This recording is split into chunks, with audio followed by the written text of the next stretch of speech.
কেন খমিনির জানাজায় যেতে হবে? আপনারা কি এতই দেউলিয়া হয়ে গেছে? রাজনীতি করতে করতে এতই নিশ্চয় হয়ে গেছে খমিনির জানাজা আপনাকে পাঠাতে হবে? স্পিকারকে পাঠাইছে, এটা অন্যায় করেছে। স্পিকার মুসলিম একজন। যে মানুষ বাড়াবাড়ি করতে করতে মাত্রাতিরিক্ত করে, তাহলে খামেনি যদি তর্কের খাতিরে যদি ধরি যে উনি নিকৃষ্ট কাফের ছিলেন, তারপরও ওনার জানাজা যদি কেউ পড়তে যায়, গিয়া যদি জানাজা পড়েও সর্বোচ্চ পাপ হবে, সর্বোচ্চ কি হবে? পাপ হবে, কিন্তু এর দ্বারা সে কাফের হবে বলার সুযোগ আছে? অথচ এই ফতোয়া বাংলাদেশে দেওয়া হয়েছে যে এই হুজুররা যারা গিয়েছে সব কাফের হয়ে গেছে, ওদের বাংলাদেশে ঢোকার আগে নতুন করে কালেমা পড়তে হবে। নাউযুবিল্লাহি মিন যালিক, চরম বাড়াবাড়ি। প্রশ্ন, খোমেনি তো শিয়া, সে মুসলমানদের উপর জুলুম করেছে, কিন্তু তার জানাজায় বাংলাদেশের প্রতিনিধি দল শরিক হয়েছে, কেন? এটা কতটুকু গ্রহণযোগ্য? এখানে এক প্রশ্ন, ভেতর কয়েকটা প্রশ্ন। এক নম্বর হলো, খোমেনি বা খামেনি যে শব্দই বলেন, তিনি শিয়া, এতে তো সন্দেহ নাই। কখনো তিনি বলেন নাই যে আমি সুন্নি, অবশ্যই শিয়া। শিয়া মানে হলো দল, আর শিয়া মূলত শিয়া তো আলী, আলী রাজি আল্লাহর দল। মানে ওই জামানায় যখন ভাগ হয়েছিল, ওই সময় এক দল গেল আলী রাজি আল্লাহর পক্ষে, আর একদল ওসমান এবং মুয়াবিয়া রাজি আল্লাহর পক্ষে, দুইটা দল হয়ে গেল। এই দলকে বলা হতো শিয়ানে আলী, আলীর দল, আর ওনারা ছিলেন আরেকটা দল। তো এখন তারা শিয়া, সন্দেহ নাই, কিন্তু সব শিয়ার বিধান এক না, এটা মাথায় রাখবেন। সব শিয়ার বিধান এক না, শিয়ায় শিয়ায় পার্থক্য আছে। যেমন সব সুন্নিও এক না, সুন্নিতেও পার্থক্য আছে। আপনারাও সুন্নি, আবার যারা সারা বছর মাজারে পড়ে থাকে, জিলাপি টিলাপি খায়, ওরাও সুন্নি, কিন্তু ওদের চোখে আপনারা আবার ওহাবি, খারেজি এবং ভণ্ড। হয় না অনেক? মানে এক দলের মধ্যেও বহু দল থাকে। যেমন সুন্নিদের মধ্যেও কত মাযহাব আছে না? মাযহাব আছে, কত মাসলাক আছে, কত ধারা আছে। এমনকি একদল আর একদলের মুসলমান মনে করেন, এমনও বহু দল এক বাংলাদেশের মধ্যেও আছে, সুন্নিদের মধ্যেও আছে। তাহলে শিয়ারাও সবাই এক না। মজার একটা ব্যাপার, আমি নিজে ওই ভিডিওটা দেখেছি আরো বহু বছর আগে। ইরানের মধ্যেই উগ্রবাদী এমন অনেক শিয়া আছে, সংখ্যাটা 1-2 জন না, 1-200 না, 1-2 হাজার না, ওরাও সংখ্যায় অনেক, যারা খামেনিরাও মুরতাদ মনে করে, কাফের মনে করে। মানে ওরা এই লেভেলে শিয়া হয়ে গেছে, ওদের চোখে খামেনি নিজেও ও খাঁটি শিয়া না, ও হলো কাফের। তাহলে সব শিয়ার বিধান একরকম না, মাথায় রাখবেন। শিয়াদের অনেক ভাগ, অনেক উপদল।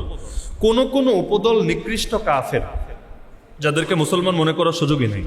যেমন একদল শিয়ার বক্তব্য হলো যে জিবরিল আলাইহিস সালাম মোহিনী আসতে চেয়েছিলেন মূলত আলীর কাছে, নাউজুবিল্লাহ।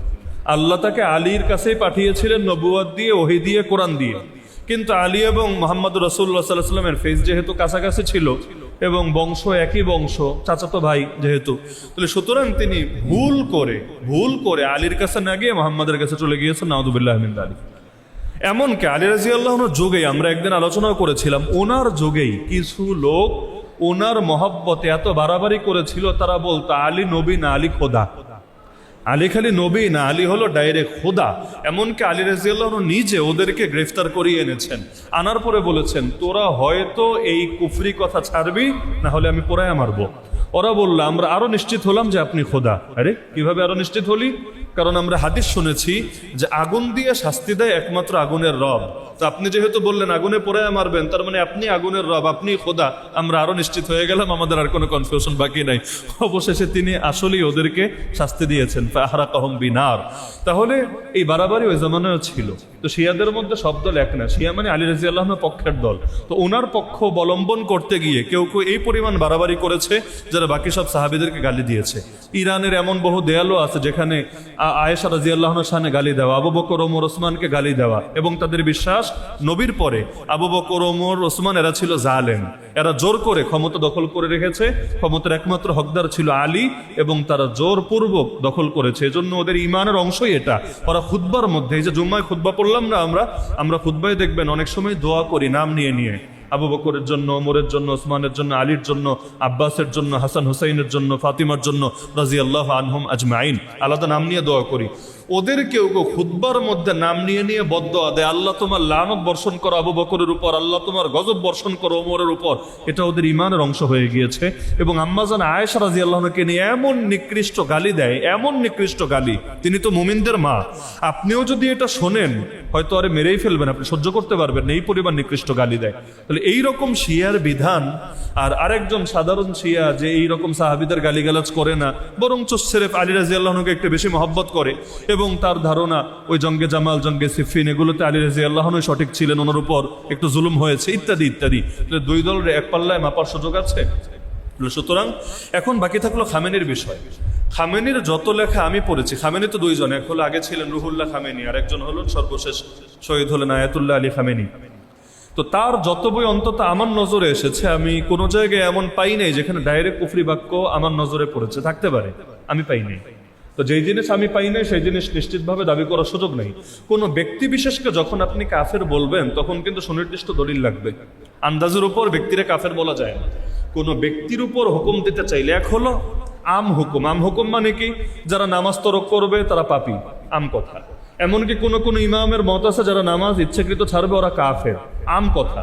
কিন্তু কোন একজন মুসলমানরা যখন আপনি বলবেন তুই নামাজ পড়ছ না তুই কাফের, এটা কিন্তু আম কথা না, এটা খাস কথা। খাস কথা তো খাস কথা বলতে অনেক সাবধান হওয়া লাগে। এজন্য দেখবেন আরবের যে হুজুররা আছে, আরবের হুজুরদের মত হলো ইচ্ছাকৃত নামাজ না পড়লে কাফের, এটা আম কথা।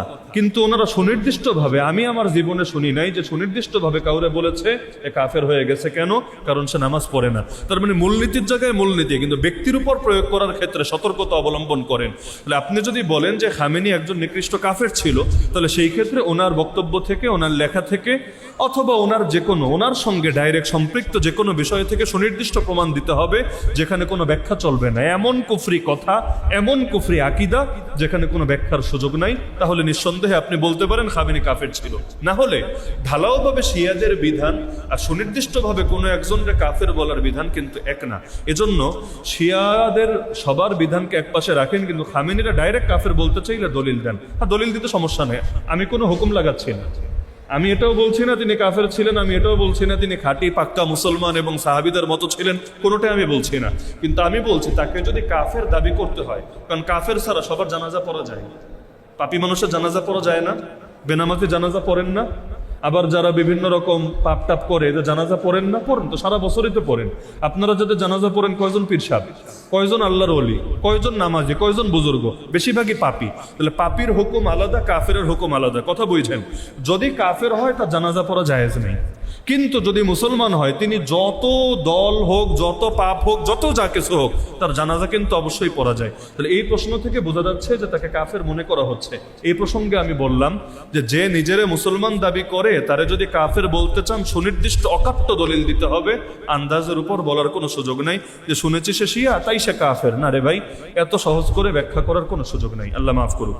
দ্বিতীয় বিষয় হলো বাংলাদেশ থেকে যারা গিয়েছে জানাজায়, বাংলাদেশ থেকে দেখবেন কখনো কখনো এমন হয় যে কাফের দেশের কোনো নেতা যদি মারা যায়, কাফের দেশের কাফের নেতা তাও যায়। ওদের তো জানাজা হয় না, ওদের মতো করে যা হয় আর কি, ওইখানেও যায়। কেন যায়? এটা হলো পলিটিক্স, রাজনীতি। এমনকি যারা যায় অনেকে আছে গিয়ে জানাজায় শরিকও হয় না। তাহলে গেল কেন? এটা হলো একটা ফর্মালিটি। আপনি পলিটিক্স করতে চাইলে এখন গোটা দুনিয়াটা এক চেইনে চলে, প্রতিটা দেশের সাথে অপর দেশের স্বার্থ জড়িত আছে।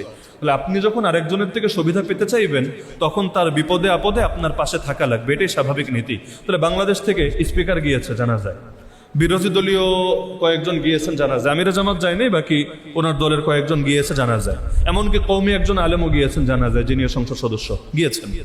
এখন আমরা দেখেছি এক আহলে হাদিস সাহেব ফতোয়া দিয়েছে যে এরাও কাফের হয়ে গেছে, নাউজুবিল্লাহ। আমরা ছোটবেলায় গল্প শুনতাম আর কি একজনকে নিয়ে। এমনকি একটা মজার গল্প আছে, ওই যে সৈয়দ আবুল আলা মওদুদী সাহেবের নাম তো শুনেছেন। উনি একদিন জুম্মার নামাজ পড়তে গিয়েছেন এমন মসজিদে, যেই মসজিদের খতিবের ফতোয়া হলো যে মওদুদী যেদিন মরবে তাকে যেখানে দাফন করা হবে ওই কবরে যে ঘাস হবে, ওই ঘাস যে গরু খাবে, ওই গরু যে দুধ দিবে, ওই দুধ যে খাবে ও কাফের হয়ে যাবে। মানে কোন পর্যায়ের চিন্তা করেন রাগটার উপর, যে মওদুদী মরার পর যেই কবরে তাকে দাফন দেওয়া হবে, ওই কবরে যে ঘাস হবে, ওই ঘাস যে গরু খাবে, ওই গরু যে দুধ দিবে, ওই দুধ যে খাবে সেও কাফের হয়ে যাবে। উনি গিয়ে প্রথম কাতারে ওই ইমামের পেছনে নামাজ পড়েছেন। নামাজ শেষে হুজুরের কাছে দোয়া চাইতে গিয়েছেন, কেমন আছেন হুজুর, আমার জন্য একটু দোয়া কইরেন।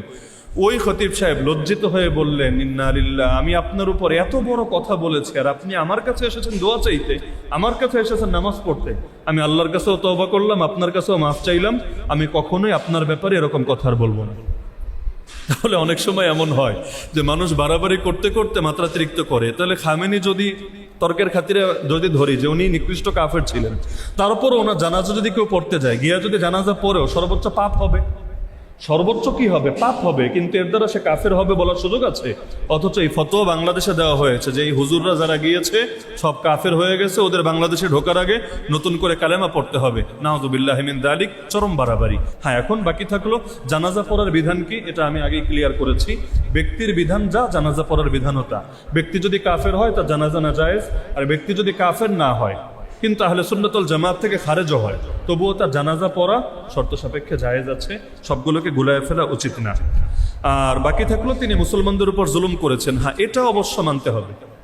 সিরিয়া এবং আরো কিছু দেশে ইরানের পক্ষাবলম্বীরা যে বিভিন্ন রকম বোমা হামলা চালিয়েছে এবং তাদের আক্রমণে যে অনেক সুন্নি মুসলমানরা ইরাকে, সিরিয়ায়, বিভিন্ন দেশে শহীদ হয়েছে, এটা নিঃসন্দেহে সত্য, অস্বীকার করার কোনো সুযোগ নাই। এর বিচার আল্লাহ করবেন।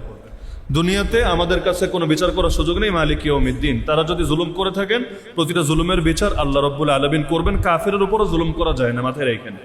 জুলুম কিন্তু কাফেরের উপরও করা যায় না। কাফেরের যেটা প্রাপ্য সেই আচরণ তার সাথে করা যায়, কিন্তু জুলুম কারো উপরই করা যায় না। তাহলে তারা যদি জুলুম করে থাকেন, এটা আল্লাহ রাব্বুল আলামিন এর বিচার করবেন ইনশাআল্লাহ।